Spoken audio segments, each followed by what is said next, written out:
Lilin Minggu Advent kelima adalah lilin Kristus. Penantian akan Kristus yang akan datang. Bukan lagi sebagai bayi mungil di dalam palungan, tetapi Kristus, singa dari Yehuda yang akan duduk di atas tahta.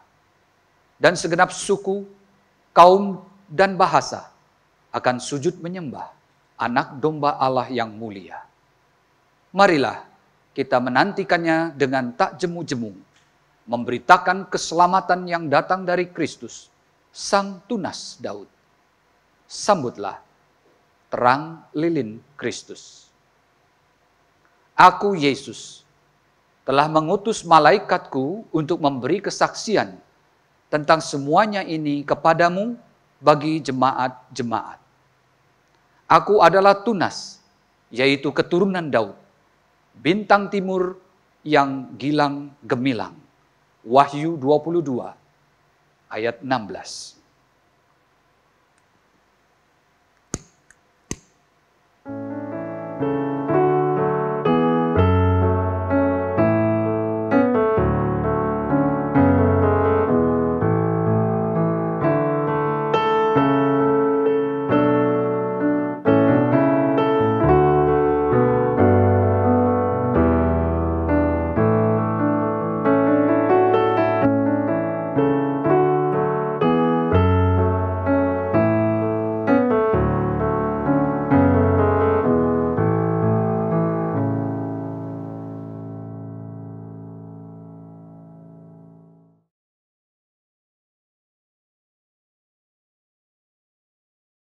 Shalom jemaat sekalian, kita bersyukur kepada Tuhan di tahun 2021 ini.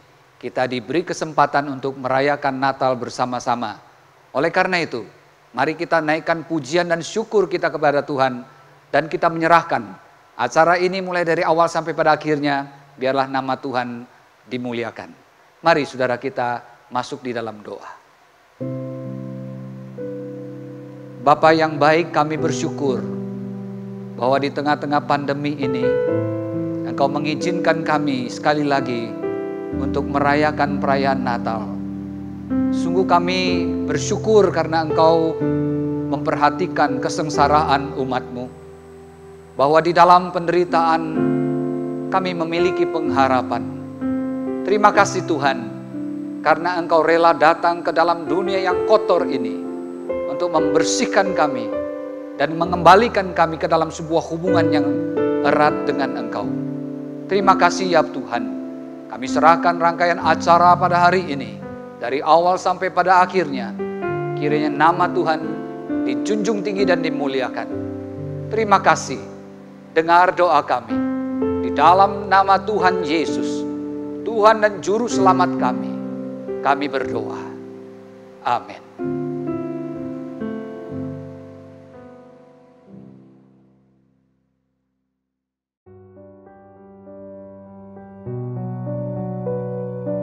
Dalam rencana Allah, semua yang dijadikannya adalah indah.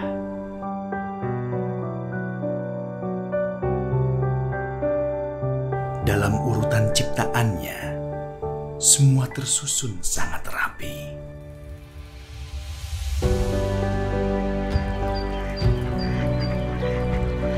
Dalam tujuannya, semua yang tercipta untuk kemuliaannya.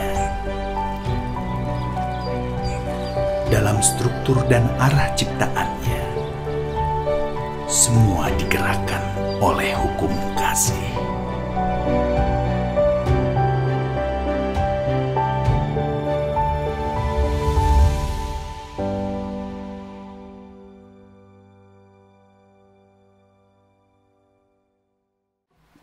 Shalom, jemaat kasih yang di dalam Tuhan, kita sungguh bersyukur kalau pada pagi hari ini bersama-sama kita mau merayakan Natal. Mari kita dengan hati yang punya ucapan syukur, kita mau merayakan akan kemegahan dan kemuliaan Raja kita. Bahkan bumi pun bersuka, Dia yang datang dalam terang, bahkan segala kegelapan pun sirna. Mari kita nyatakan syukur kita dan rasa bangga kita kepada Dia Allah kita yang besar, kemegahan sampai selama-lamanya.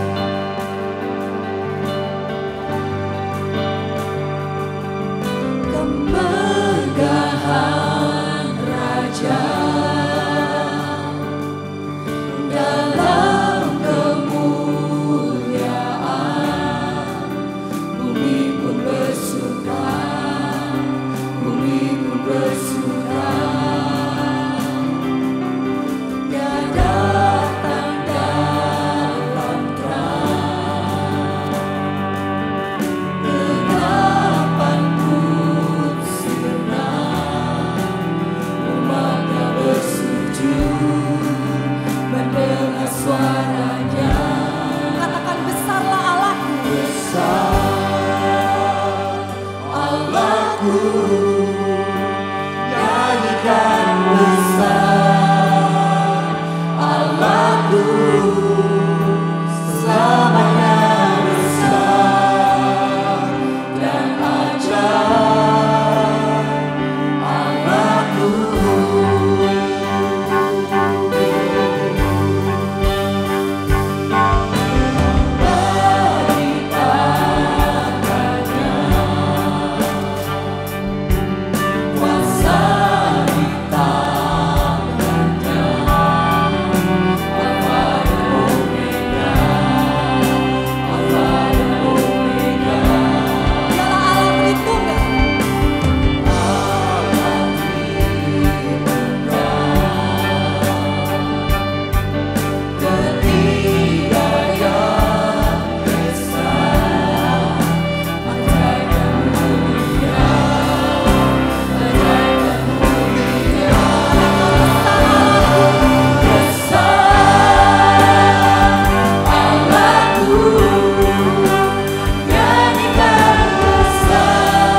Allahku.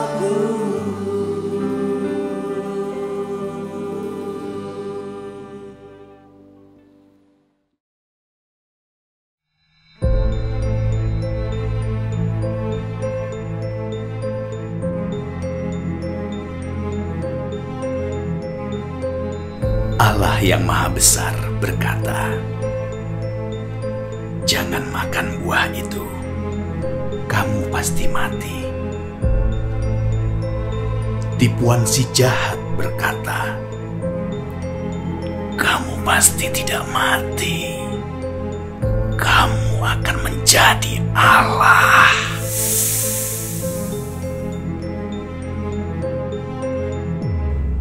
Maksud firman Allah, di dalam Dia manusia memperoleh kebahagiaan sejati. Maksud tipuan si jahat, Manusia penentu segalanya, tidak perlu Allah.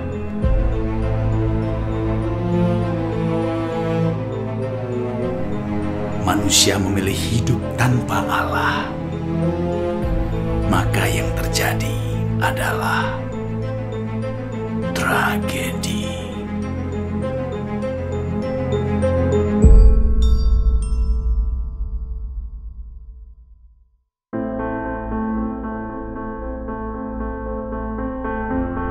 Manusia malu, bersembunyi, menyalahkan Allah dan sesamanya.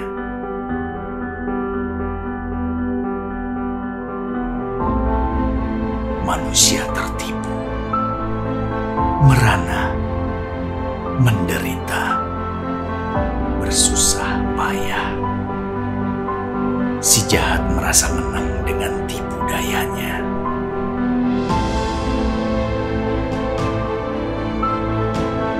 Namun Allah bertindak. Janji keselamatan dan penyertaan dinyatakannya.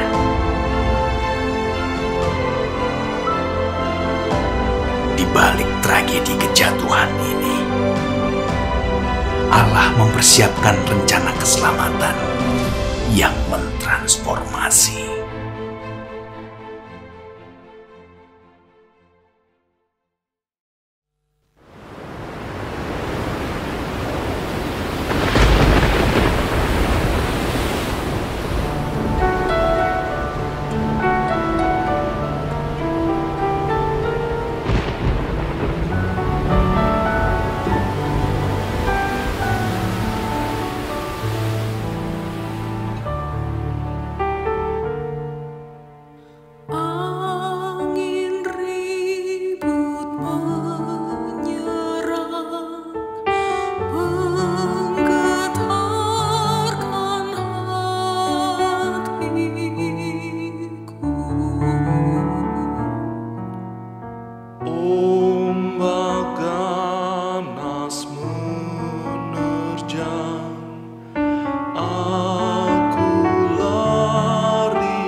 Kasih Allah tetap melimpah. Namun manusia manusia menikmati kejahatannya, pertikaian, penipuan, pembunuhan, pengkhianatan, itu disukainya. Hati nurani mati terhadap yang benar, tetapi peka terhadap yang jahat.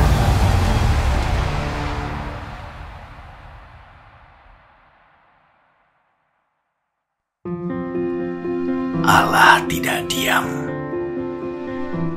Kisahnya terus berlanjut melalui keluarga Nuh yang taat. Di balik tragedi air bah ini, janji pemulihan darinya tetap tersaji.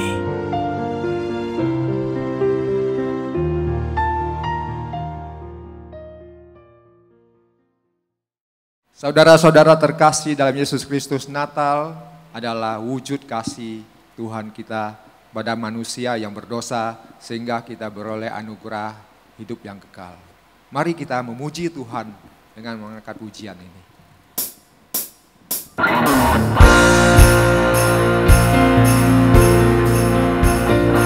kita sambut tepuk tangan bersama.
Besar anugerah Allah, namun manusia tetap menolaknya. Manusia berusaha mencapai langit dengan membangun menaranya. Pada akhirnya, mereka berserak dengan jiwa tanpa arah. Kepahitan, kedengkian, keserakahan, itu isi hatinya. Iblis merasa berkuasa untuk menghentikan rencana keselamatan Allah. Namun ternyata tidak. Allah tetap bekerja dengan caranya. Melalui keluarga Abraham, Allah menuliskan kisah keselamatannya. Allah menyediakan pengganti manusia, yaitu Sang Anak Domba Allah.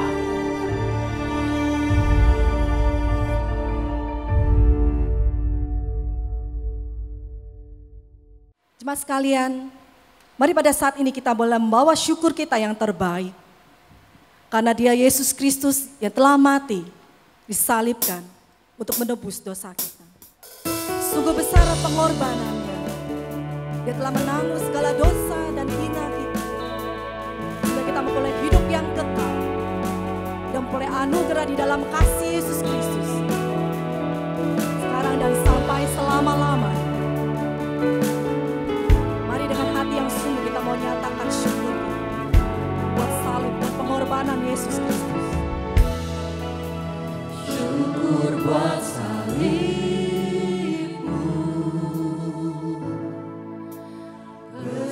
Pengorbananmu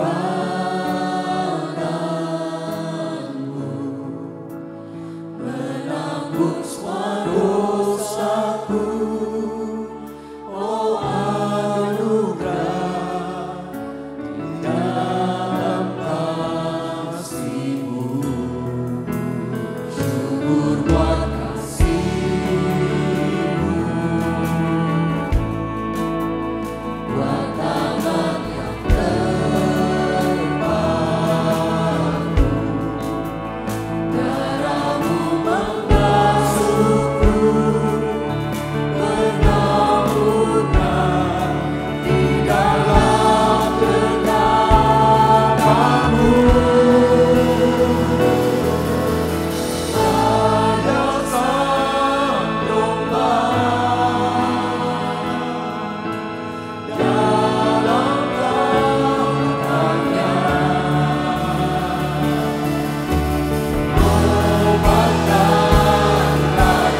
Kebaikannya tak pernah redup, meski umatnya kerap kedua hati.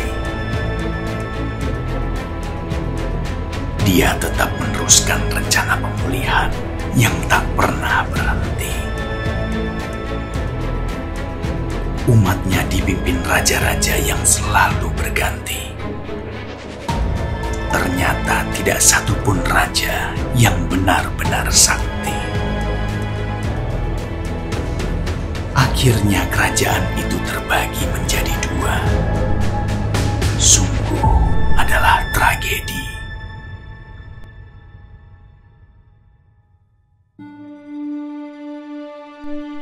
Namun di balik itu, Sang Immanuel tetap menyertai.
Immanuel, Allah beserta dengan kita.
Di mana pengharapan yang dijanjikannya itu?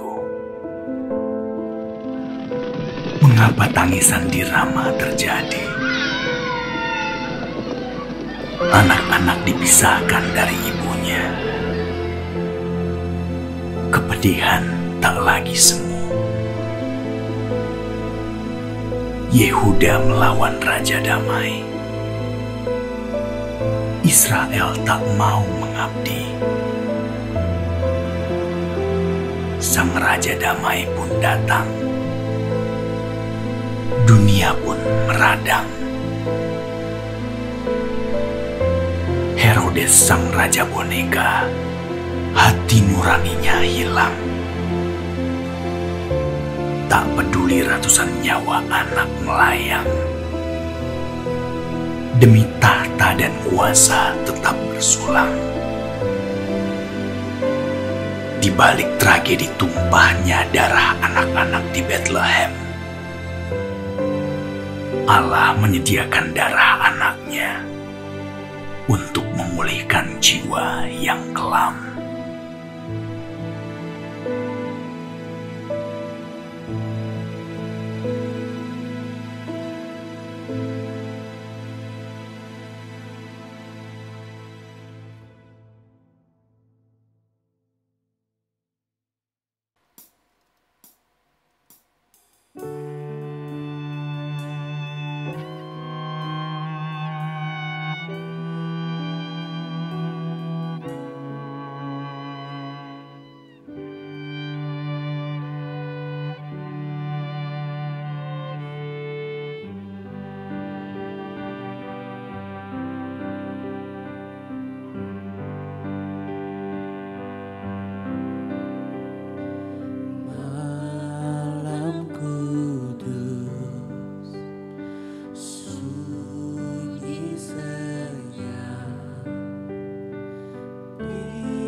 Mari sama-sama kita mau katakan karena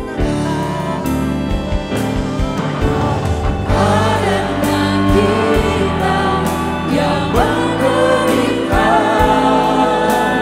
karena kita yang disalibkan, haleluya yang hilang diselamatkan dari hukuman.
dari hukuman kekal.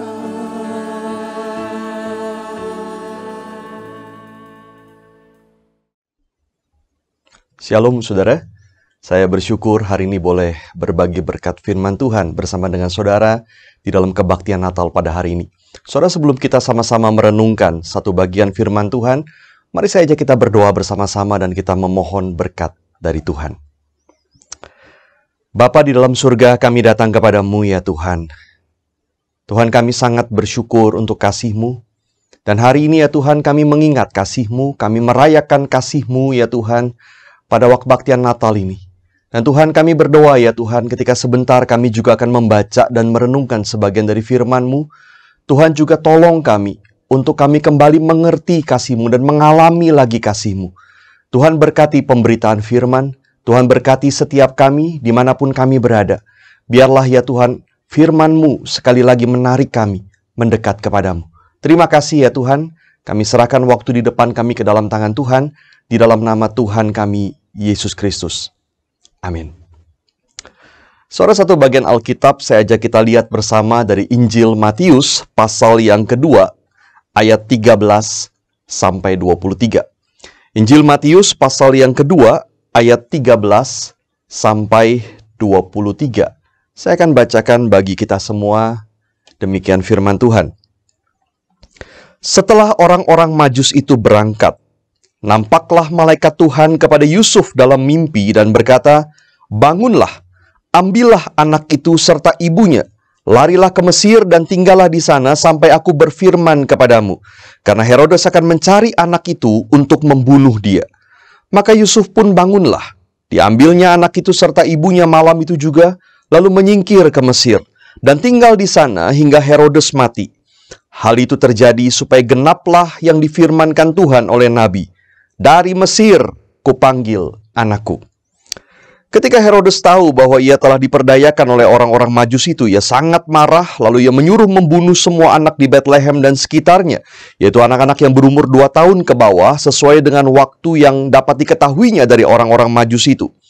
Dengan demikian genaplah firman yang disampaikan oleh Nabi Yeremia.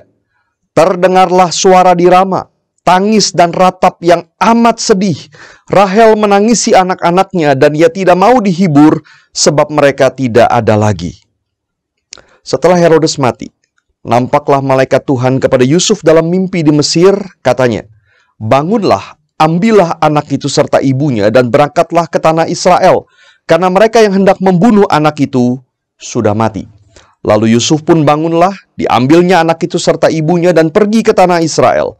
Tetapi setelah didengarnya bahwa Arkelaus menjadi raja di Yudea menggantikan Herodes ayahnya, ia takut ke sana. Karena dinasihati dalam mimpi, pergilah Yusuf ke daerah Galilea. Setibanya di sana ia pun tinggal di sebuah kota bernama Nazaret. Hal itu terjadi supaya genaplah firman yang disampaikan oleh nabi-nabi bahwa ia akan disebut orang Nazaret. Sampai semikian jauh saudara pembacaan bagian firman Tuhan. Saudara, setelah beberapa tahun kita menjadi orang Kristen, saya kira saudara kisah Natal sepertinya tidak ada yang baru lagi bagi kita. Bukankah begitu? Saudara, kita tahu tentang Maria, kita tahu tentang kelahiran Yohanes Pembaptis, kita tahu tentang kisah gembala di padang, kita tahu tentang malaikat yang bernyanyi, dan kita juga tahu kisah tentang orang Majus. Saudara, semuanya familiar sekali bagi kita. Nah, demikian pula saudara kisah yang kita baca hari ini sangat familiar sebetulnya bagi kita. Tetapi sejujurnya saudara bagian yang kita baca tadi bukanlah kisah yang kita suka, bukan? Saudara, karena bagian yang kita baca ini berbicara tentang tragedi di sekitar kisah Natal. Dan kalau kita perhatikan, saudara, setiap peristiwa, setiap tragedi itu ditutup dengan kalimat yang kurang lebih berbunyi begini. Hal ini terjadi supaya genaplah firman Tuhan yang disampaikan oleh Nabi. Saudara, apa maksudnya? Setiap peristiwa, tragedi yang dikisahkan ini, Matius berkata itu menggenapi firman Tuhan yang disampaikan oleh Nabi. Tetapi bagaimana peristiwa-peristiwa ini menggenapi nubuatan para nabi di dalam perjanjian lama? Saudara, mari saya ajak kita perhatikan satu persatu kisah ini. Yang pertama, saudara, adalah di dalam ayat 13 sampai 15, yaitu tentang penyingkiran ke Mesir itu. Saudara, dikatakan setelah orang-orang Majus itu berangkat, lalu nampaklah malaikat Tuhan kepada Yusuf dalam mimpi dan berkata, "Bangunlah, ambillah anak itu serta ibunya, larilah ke Mesir dan tinggallah di sana sampai aku berfirman kepadamu, karena Herodes akan mencari anak itu untuk membunuh dia." Saudara, pertanyaan pertama yang perlu kita pikirkan adalah siapakah Herodes? Saudara, Herodes kita tahu adalah seorang raja yang ditempatkan di daerah wilayah Yahudi itu. Dia adalah orang yang sangat kejam. Dia bukan orang Yahudi sebetulnya, melainkan orang Edom, tetapi diangkat oleh pemerintah Romawi untuk kemudian menjadi raja di daerah orang Yahudi. Maka saudara, Herodes tidak pernah merasa aman. Dan itu sebabnya saudara, dia tidak ragu untuk membunuh siapa saja, termasuk keluarganya sendiri, yang dia curiga akan merebut kekuasaannya. Maka saudara, ketika Herodes mendengar dari orang Majus, dari ahli Taurat, bahwa ada raja baru yang dilahirkan, dia mengambil keputusan, dia harus bunuh anak itu. Saudara, maka malaikat Tuhan kemudian menyuruh Yusuf membawa Maria dan bayi Yesus lari ke Mesir.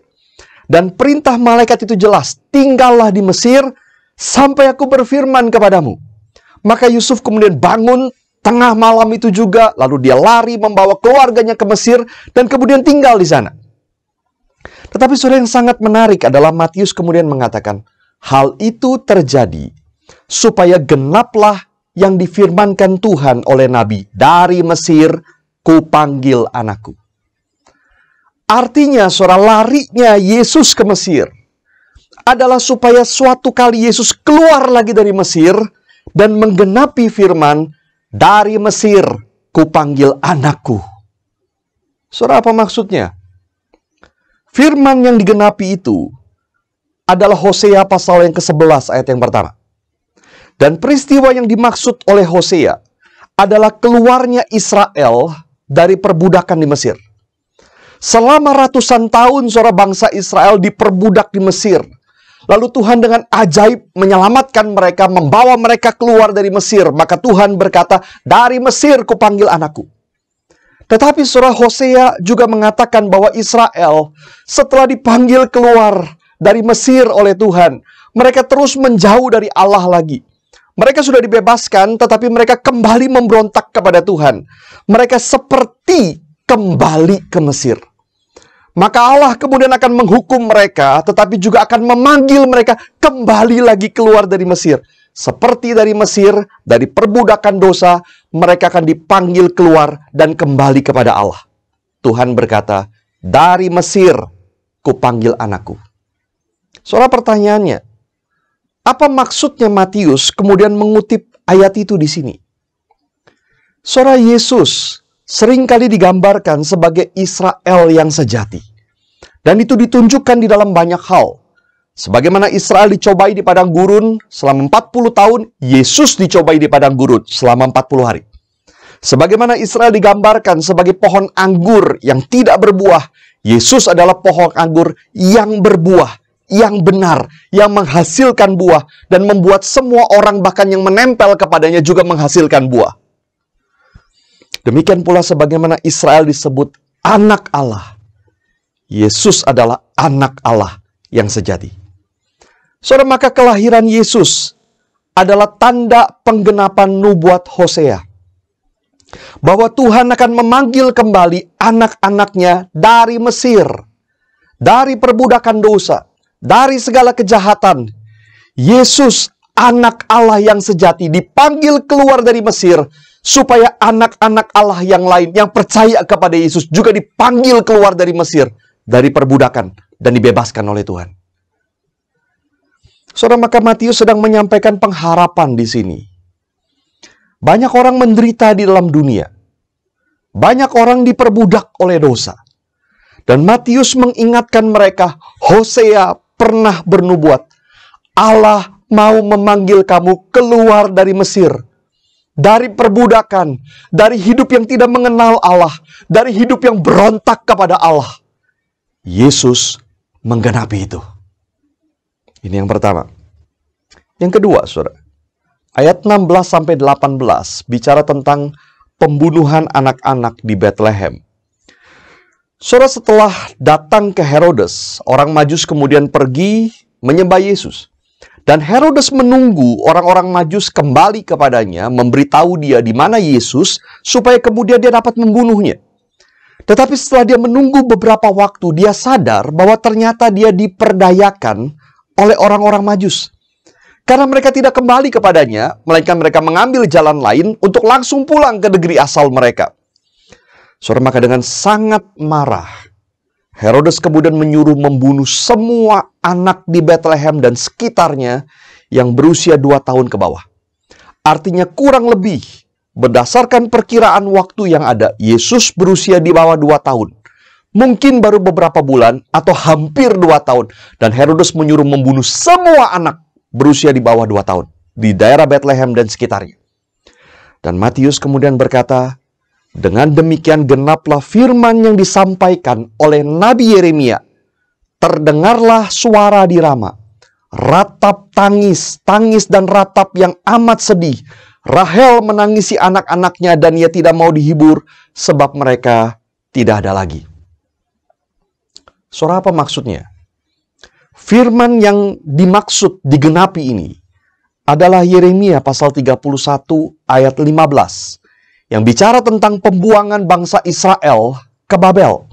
Saudara, waktu itu orang-orang Israel ditawan oleh tentara Babel, mereka akan dibawa pergi ke Babel, tetapi kemudian mereka dikumpulkan di Rama dulu sebelum mereka akan dibawa pergi, digiring ke Babel. Nah, saudara, Rahel itu adalah istri dari Yakub, nenek moyang bangsa Israel.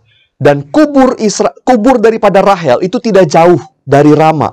Maka saudara, digambarkan sebetulnya dalam bagian ini seakan-akan Rahel dari kuburnya itu menangis melihat anak-anaknya, melihat orang Israel yang ditangkap dan dibuang karena dosa mereka. Itulah yang disampaikan oleh Nabi Yeremia. Pertanyaannya, saudara, dalam mengapa Matius kemudian mengutip ayat ini di sini? Firman Tuhan, saudara, di dalam Yeremia 31 ayat 15 ada di dalam konteks pengharapan.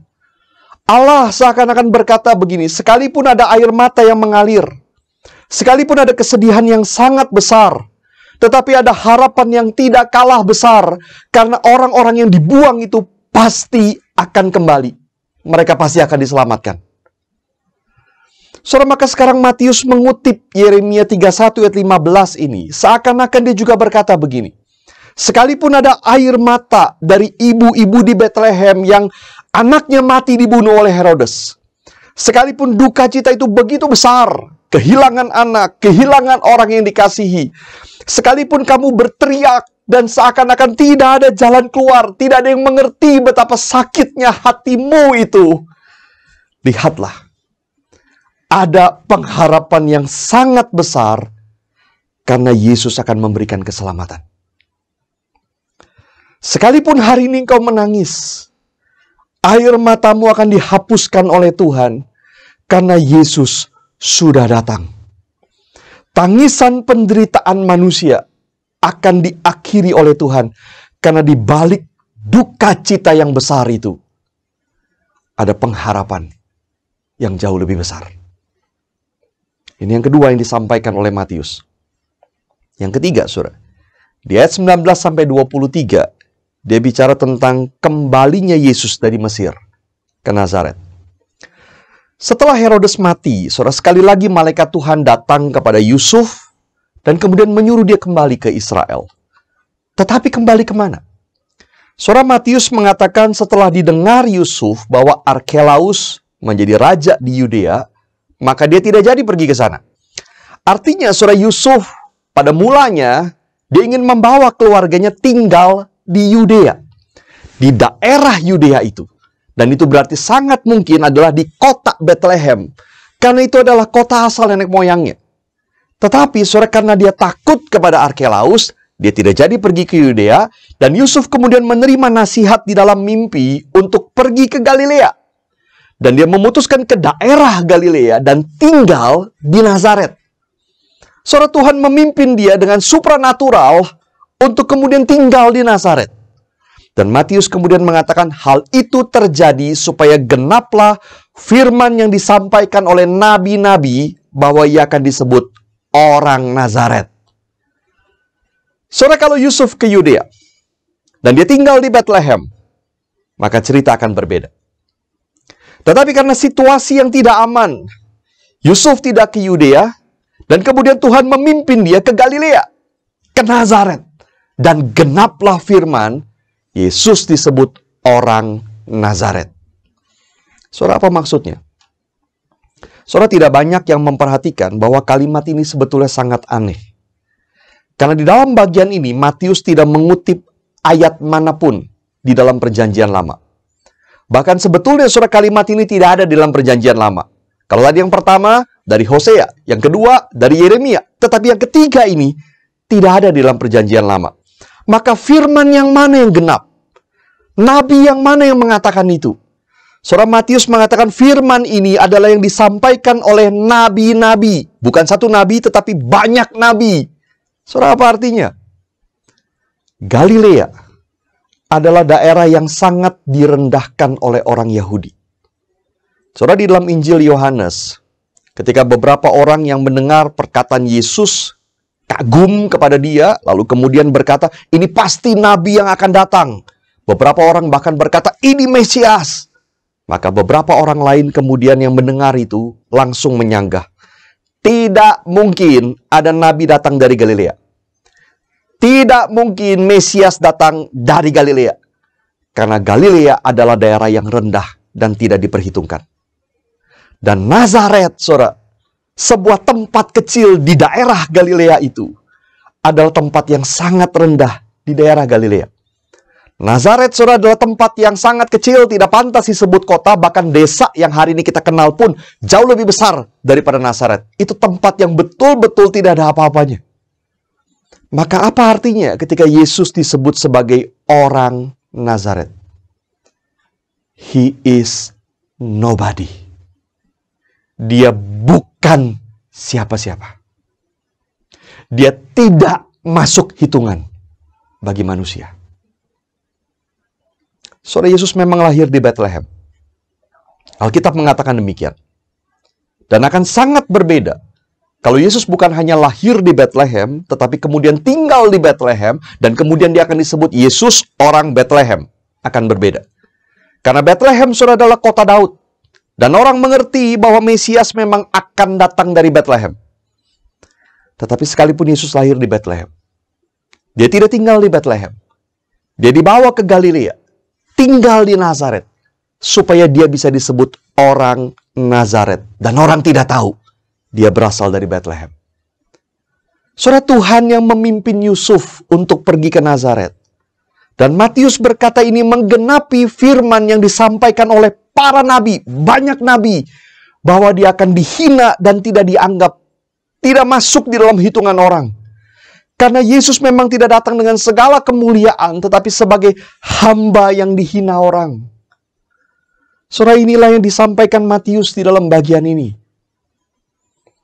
Dan ketika saya merenungkan saudara bagian ini, 3 kisah ini, ada beberapa hal saudara yang sangat menggetarkan hati. Yang pertama, saudara perhatikan bagaimana Tuhan dengan luar biasa menuntun sehingga rencana keselamatannya tak mungkin gagal. Dari awal Injil Matius, saudara, Matius sudah menceritakan betapa selangkah demi selangkah Tuhan campur tangan secara ajaib untuk kelahiran Yesus. Maria mengandung dari Roh Kudus. Yusuf diberitahu oleh malaikat untuk tidak menceraikan Maria tetapi mengambilnya sebagai istri. Dan Tuhan juga secara supranatural kemudian menuntun orang Majus dari jauh sekali untuk datang menyembah Yesus. Dan di dalam bagian ini Tuhanlah yang memberitahu Yusuf untuk lari pergi ke Mesir. Tuhan juga yang memberitahu Yusuf untuk kembali lagi ke daerah Israel. Sehingga genap firman, dari Mesir kupanggil anakku.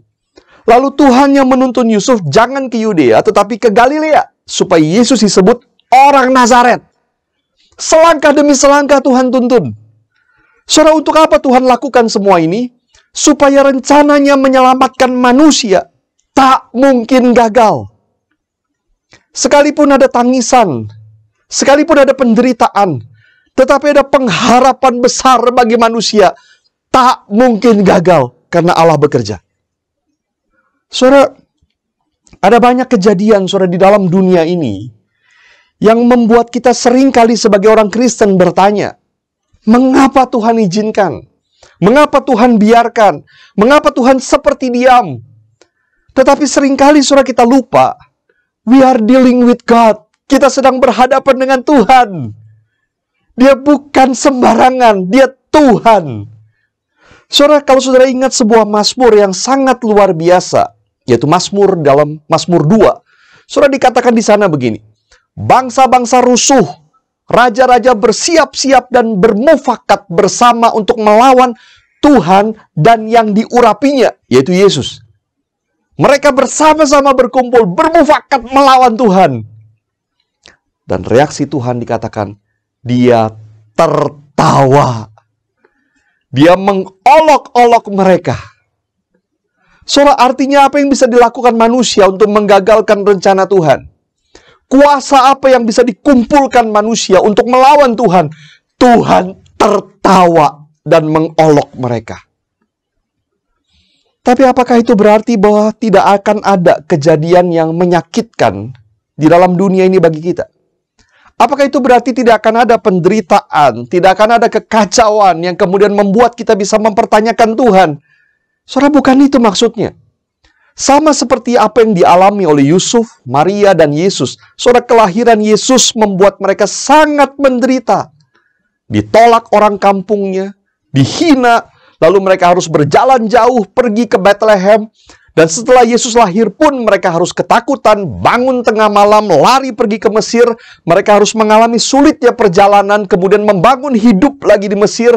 Kemudian mereka harus kembali lagi ke Israel dan mengalami kesulitan yang sama lagi. Dan mereka takut lagi pergi ke Yudea, maka mereka pergi ke Galilea. Kemudian bersama dengan Yesus mereka mungkin terus-menerus dihina sebagai orang Nazaret, nobody. Bukan siapa-siapa. Saudara, mereka mengalami banyak kesusahan dan penderitaan. Padahal Tuhan dengan supranatural menuntun mereka selangkah demi selangkah. Tetapi sekalipun banyak sengsara, kesulitan, penderitaan yang mereka alami, rencana keselamatan Allah yang besar itu tak mungkin gagal. Saudara, di dalam dunia umat Allah bisa menderita. Umat Allah bisa menghadapi kesukaran besar, sekalipun dituntun Allah. Dengan supranatural sekalipun demikian. Bahkan Yesus pun mengalami penderitaan. Tetapi rencana Allah tak mungkin gagal. Bahwa dia akan membebaskan kita dari segala dosa dan penderitaan di dalam dunia ini. Mulai dari kedatangan Yesus. Lalu kita menerima kebebasan dari perbudakan dosa pada waktu kita percaya kepadanya. Kemudian Allah memimpin kita, Roh Kudus menyertai kita sepanjang kehidupan kita. Sampai nanti kita berjumpa dengan Tuhan. Di dalam kekekalan. Dan kita dibebaskan sepenuhnya oleh Tuhan. Dan kita menerima semua berkat rohani yang Allah janjikan kepada kita. Tak mungkin gagal. Itu pasti terjadi. Allah hanya tertawa ketika orang mencoba menggagalkan itu. Kita lupa. We are dealing with God. Kita berhadapan dengan Tuhan. Sore ini membawa kita kepada perenungan yang kedua. Yaitu masalahnya, saudara. Kita seringkali tidak percaya itu. Saudara, kita mengalami penderitaan di dalam dunia. Itu tidak bisa dihindari. Tetapi yang sangat menyedihkan adalah seringkali kita kehilangan pengharapan. Padahal Allah yang menjanjikan pengharapan itu tak mungkin gagal. Saudara, itu sebabnya di dalam Roma pasal 15 ayat 13, Rasul Paulus berdoa begini. Semoga Allah sumber pengharapan memenuhi kamu dengan segala sukacita dan damai sejahtera dalam iman kamu, supaya oleh kekuatan Roh Kudus kamu berlimpah-limpah dalam pengharapan.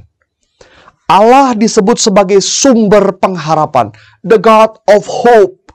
Dan Paulus berdoa supaya Allah sumber pengharapan itu memenuhi kamu dengan segala sukacita, damai sejahtera. Saudara, bukankah kita menginginkan itu? Tapi perhatikan dia berkata, Allah akan memenuhi kamu dengan segala sukacita, damai sejahtera di dalam iman kamu. Terjemahan lebih harafiah adalah as you believe in Him, as you trust Him.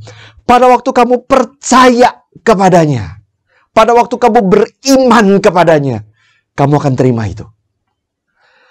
Saudara, Paulus berdoa supaya Allah memenuhi mereka dengan segala sukacita, damai sejahtera yang datang pada waktu kita percaya kepadanya. Saudara, tapi kita seringkali menginginkan sukacita, damai sejahtera yang bukan karena percaya kepada Tuhan. Artinya, saudara, kita mencari berkat Tuhan, kita mencari damai sejahtera, kita mencari sukacita, tapi tanpa mau percaya kepada Tuhan. Padahal Paulus mengatakan ketika kita percaya, as we trust Him, ada sukacita, damai sejahtera dari Allah. The God of hope, Allah sumber pengharapan itu, akan memberikan itu kepada kita. Tapi seringkali saudara kita menginginkan sukacita, damai sejahtera, hidup yang baik, ekonomi yang cukup, kesehatan yang ada, tapi bukan dari percaya kepada Tuhan. Satu kali saudara, ada seorang ibu, dia adalah seorang majelis gereja. Dan kemudian dia sakit, keadaannya terus memburuk, dia sudah coba berbagai cara untuk sembuh, tetapi tidak bisa sembuh. Dia coba berbagai pengobatan, tetap tidak bisa sembuh. Dan dia mulai kehilangan pengharapan kepada Tuhan. Satu kali dia bertemu dengan seorang yang kemudian menasihati dia untuk pergi ke orang pintar. Dia pergi ke sana, lalu kemudian dia diberikan sebuah benang merah untuk diikat di tangan. Hati nuraninya melawan sebetulnya. Saya orang Kristen, harusnya tidak begini. Tapi karena sangat ingin sembuh, kemudian dia coba saja. Dan tetap tidak sembuh. Akhirnya Tuhan menegur dia. Dia malu sekali. Kenapa dia sempat lakukan itu? Dia bertobat. Dia berdoa minta ampun. Dia buang benang itu dan dia tidak mau lagi pakai itu. Dan tidak lama kemudian ketika diperiksa, dia sembuh total. Dan ibu itu kemudian bercerita begini. Dia sangat malu kepada Tuhan. Dia majelis gereja. Dia sangat ingin kesembuhan. Dia sangat ingin mendapatkan kebaikan. Atau kalau pakai istilah Paulus, sukacita, damai sejahtera. Tapi tanpa dia peduli dari mana dia dapatkan itu. Saudara, mungkinkah kita sering seperti itu? Kita ingin bahagia. Kita lakukan apa saja yang kita mau sekalipun tanpa Tuhan. Kita kesepian. Kita cari apa saja yang bisa memuaskan kesepian kita. Kita menangis. Kita cari apa saja yang bisa menghibur kita. Kita lupa kalimat dari ayat ini.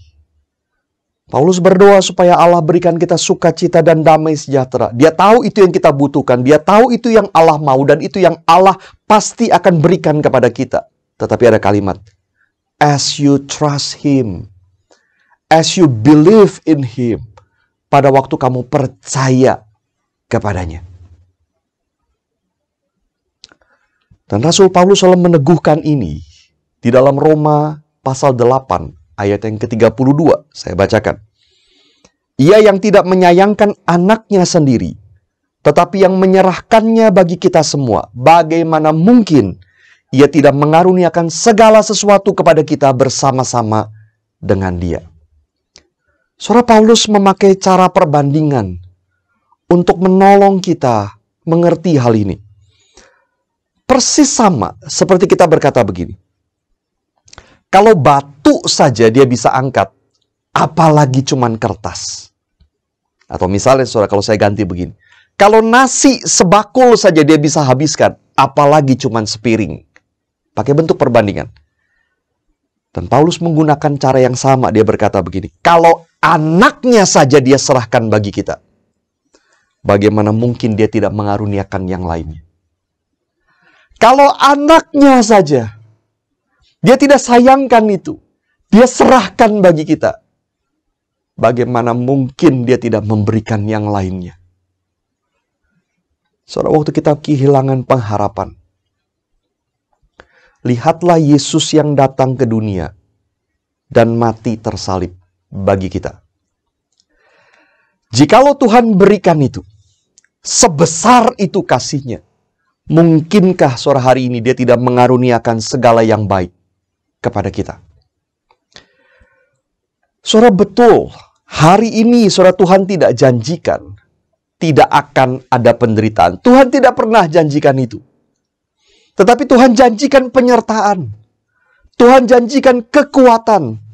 Tuhan janjikan bahwa apapun yang kita alami tidak melebihi kekuatan kita. Dan Tuhan juga janjikan bahwa Dia akan bekerja di dalam situasi apapun, seburuk apapun, untuk kebaikan kita, mendatangkan kebaikan bagi kita yang percaya kepadanya. Tetapi nanti, Tuhan juga janjikan, satu kali nanti, Dia akan hapuskan semua penderitaan kita. Dia akan memberikan keselamatan sepenuh-penuhnya. Dan semua yang pernah Dia janjikan, segala berkat rohani, segala kelimpahan kasih karunia, Dia akan berikan kepada kita. Apakah kita punya pengharapan itu? Dan yang terakhir, saudara, Yesus dihina dan tidak dianggap.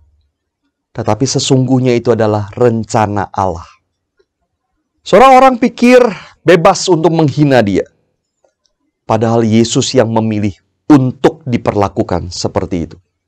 Manusia pikir bisa menghajar Yesus, bisa mengalahkan Yesus, bisa menolak Yesus, bisa membunuh Yesus. Padahal Yesus yang memilih untuk menjadi lemah dan bisa dibunuh supaya Dia bisa memberikan hidup kepada kita. Maka sebetulnya siapa yang kita lawan? Ketika kita menolak Tuhan, siapa yang kita lawan? Jikalau saudara tidak percaya kepada Yesus dan berpikir bahwa saudara bisa menolak Yesus, siapa yang sedang saudara tolak? Apakah Tuhan yang membencimu? Apakah Tuhan yang sedang melawanmu? Bukan. Engkau sedang menolak Tuhan yang mengasihimu, yang memang memberikan dirinya untuk kemudian mati, untuk ditolak, untuk kemudian mengalami segala penderitaan, supaya Dia bisa memberikan hidup kepadamu. Dia sengaja membiarkan dirinya lemah, bahkan dibunuh, justru untuk memberi kehidupan kepadamu. Saya mengingat kalimat dari Yesus yang dicatat di dalam Injil Yohanes berkata begini, sesungguhnya jikalau biji gandum tidak jatuh ke dalam tanah dan mati, ia tetap satu biji saja. Tetapi jika ia mati, ia akan menghasilkan banyak buah. Betul bahwa di dalam dunia, sejak kelahirannya di hari Natal sampai kematiannya di hari Jumat Agung, Yesus dihina. Tetapi sesungguhnya semua hanyalah bagian dari rencana Allah. Jikalau Dia tidak jatuh ke dalam tanah dan mati, ia tetap satu biji saja. Tetapi ketika Dia mati, Dia menghasilkan banyak buah. Karena setiap orang yang percaya kepadanya beroleh kehidupan. Betapa besarnya saudara rencana Tuhan. We are dealing with God. Kita berhadapan dengan Tuhan. Biarlah Natal tahun ini kembali mengingatkan kita ada pengharapan di balik semua tragedi kehidupan. Karena Yesus sudah datang. Rencana Tuhan untuk memberikan kehidupan kepada kita. Rencana Tuhan memberikan pengharapan kepada kita.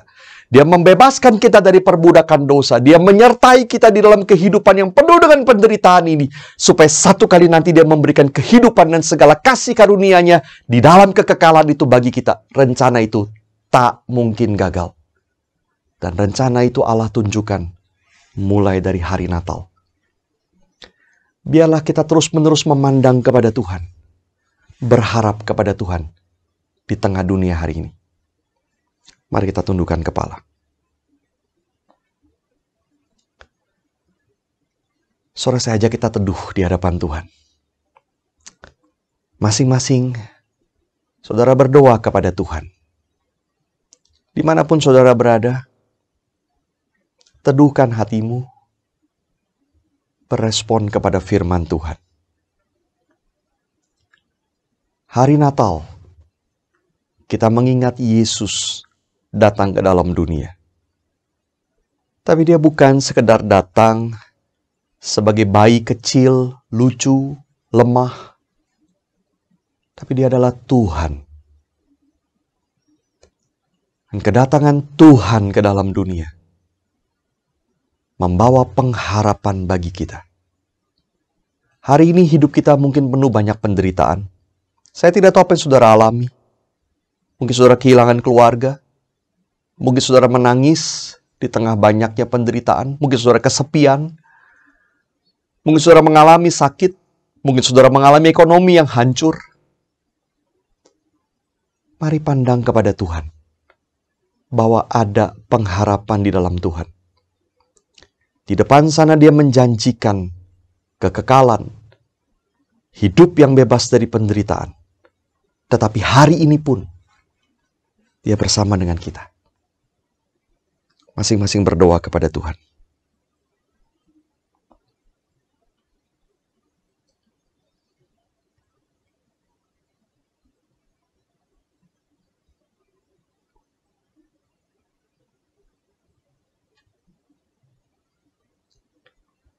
Bapa di dalam surga, kami datang kepadamu. Kami bersyukur untuk kasih-Mu. Kami bersyukur untuk besarnya, agungnya rencana-Mu. Ampuni kami ya Tuhan yang lemah, yang di dalam kesulitan dan penderitaan seringkali kehilangan pengharapan. Biarlah kami kembali melihat bahwa Engkau Tuhan yang tak mungkin gagal. Tuhan yang menjanjikan segala yang baik kepada kami. Tuhan yang menyertai kami. Dan Tuhan yang pasti akan memberikan keselamatan kepada kami. Di ujung sana, di dalam kekekalan, bersama dengan Engkau selama-lamanya. Terima kasih ya Tuhan, hari Natal kembali mengingatkan kami akan kasih-Mu yang besar ini. Kami bersyukur dan kami mohon, kiranya Engkau terus menyertai setiap kami, membimbing kami. Di dalam nama Tuhan Yesus Kristus, yang kelahirannya kami rayakan hari ini, kami bersyukur dan berdoa. Amin.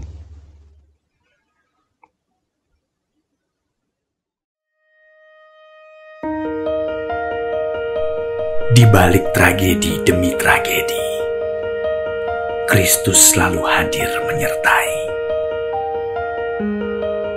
Kita ditransformasi oleh Roh Suci, kembali pada tujuan Bapa Surgawi,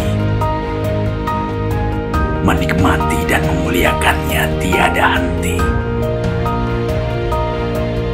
mempersembahkan hidup sebagai ibadah yang sejati.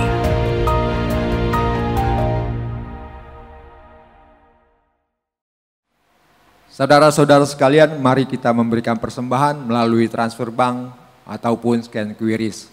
Mari kita bersama-sama bersukaria menaikkan puji-pujian ini. Mari berhimpun.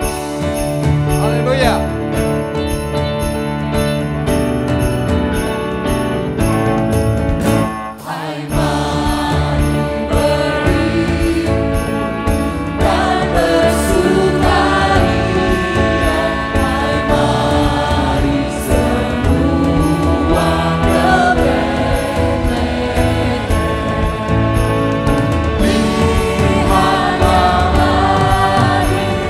Raja Balas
Karena telah lahir di dunia ini.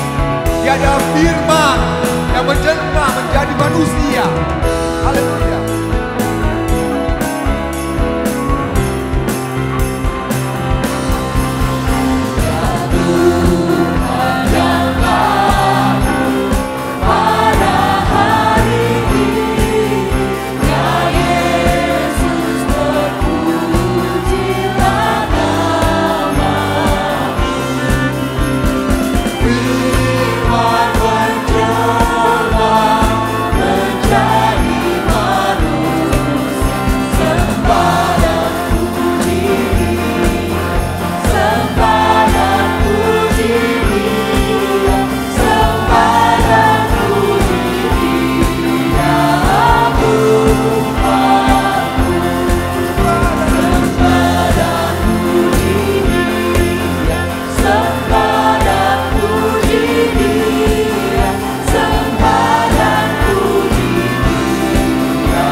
Jemaat sekalian, mari kita bersama-sama menaikkan doa syukur untuk persembahan yang telah kita kumpulkan.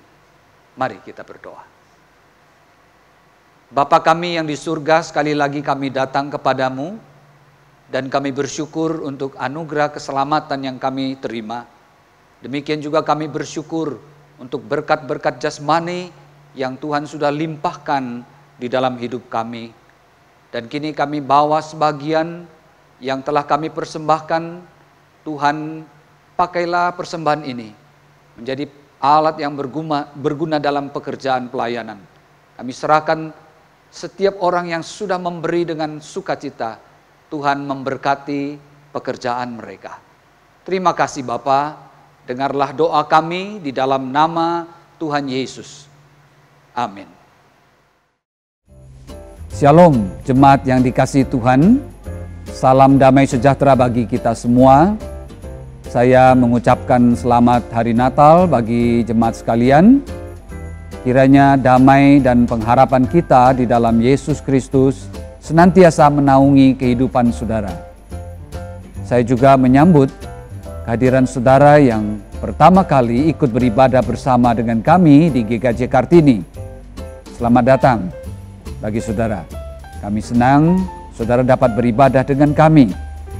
Jika saudara ingin menerima informasi dan dilayani oleh GKJ Kartini, silakan saudara dapat menghubungi sekretariat gereja kami di nomor 021 639 8381.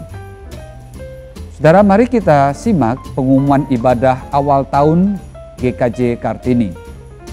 Ibadah awal tahun akan dilaksanakan pada 1 Januari 2022 jam 9 sampai dengan selesai dengan tema Kemenangan di dalam Ketenangan dengan pembicara Guru Injil Tuti Effendi. Khotbah ini diterjemahkan ke dalam bahasa Mandarin.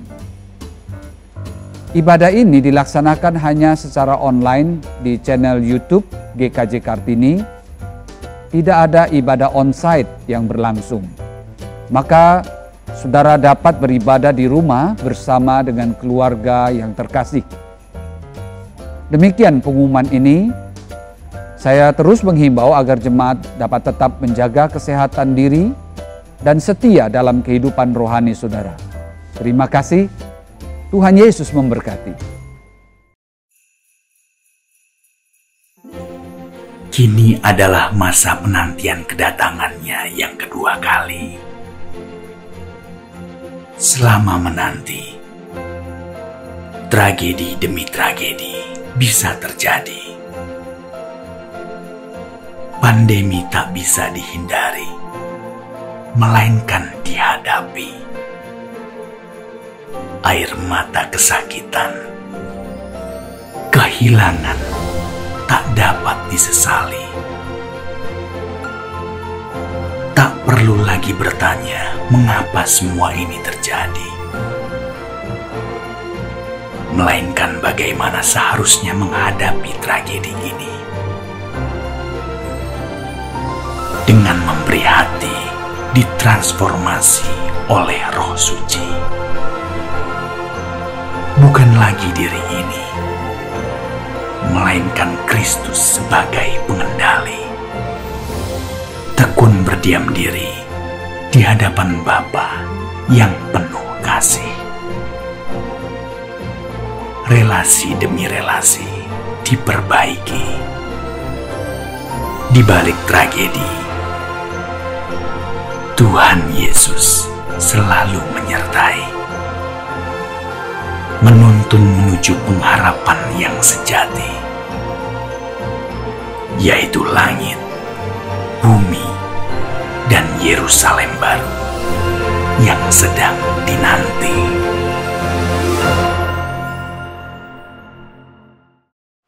Jemaat sekalian yang dikasihi Tuhan, kita mau mengakhiri ibadah kita hari ini. Kita mau sama-sama bangkit berdiri, kita mau bersuka cita, kita mau merayakan kelahiran Tuhan Yesus Juru Selamat kita.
Bapak Ibu, mari kita mengakhiri ibadah kita. Saya undang saudara bangkit berdiri. Kita akan menyanyikan doksologi.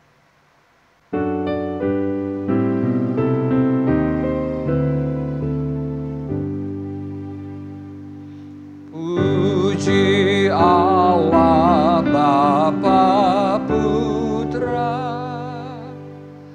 puji Allah Roh Kudus, ketiganya yang esa.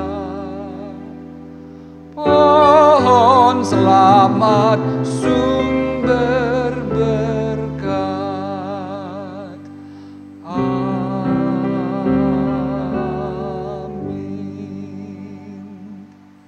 Arahkanlah hatimu kepada Tuhan dan terimalah berkat-Nya. Kiranya kasih karunia dari Tuhan kita Yesus Kristus, anugerah rahmat dan damai sejahtera dari Allah Bapa, persekutuan, kekuatan dan penghiburan Allah Roh Kudus, menyertai saudara sekalian mulai dari hari ini, sampai Yesus datang kembali, sampai selama-lamanya. Amin.